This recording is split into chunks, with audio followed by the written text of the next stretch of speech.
I'll just say that my intention in offering those two passages and reading them together is to invite us from a state of mind that is so deeply conditioned in so many interactions we have throughout our lives of being here while others are there, and having the past there and the future there, and that everything is in categories. And there's something to be said for the functionality of these categories, of course. There's something to be said for the functionality of our conditioning, even, and the wisdom in certain ways. And yet, the imperative in my training in Zen and also in poetry and in anything worthwhile has been to reveal the limitations of that, to not try to like kill my ego or say any of that is wrong, the way that we're conditioned is wrong necessarily, but to reveal the limitations of living from a sense of a separate self or a linear self only. To let that perception be what it is, but within a much bigger, much more mysterious, colorful, complex, poetic reality right now. And I just love the way that Bayo stirs up time.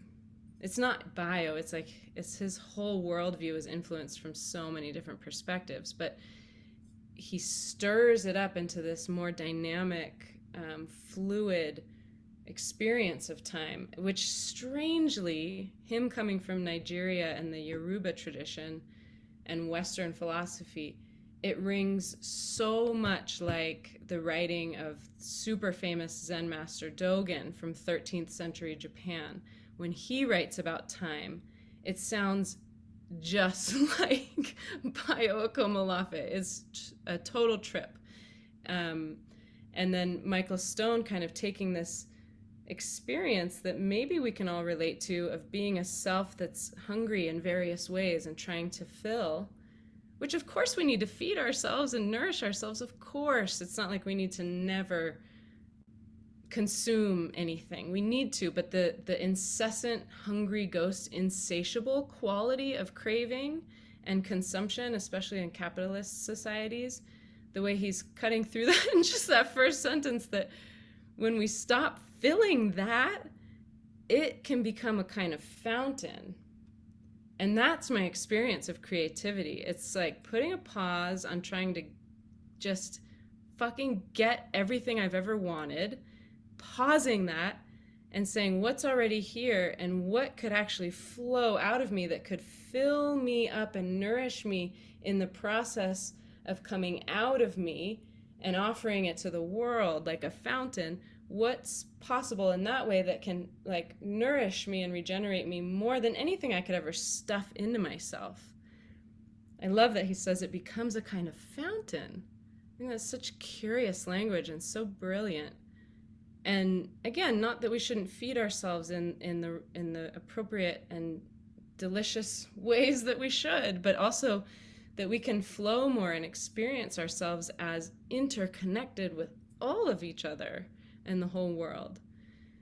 So that's why today the topic is timeless and ever present, and the poetic is resilience, because I think in my languaging of things, what Bayo is pointing to and what Michael Stone are pointing to is a poetic experience of reality, a poetic experience of this moment where it's more like a question than an answer.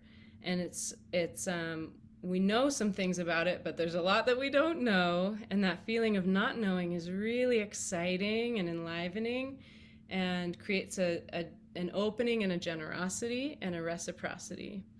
And that to me is the poetic, and that to me is resilience, and how we can find the strength to keep living well with so many intense challenges facing our planet and our human species.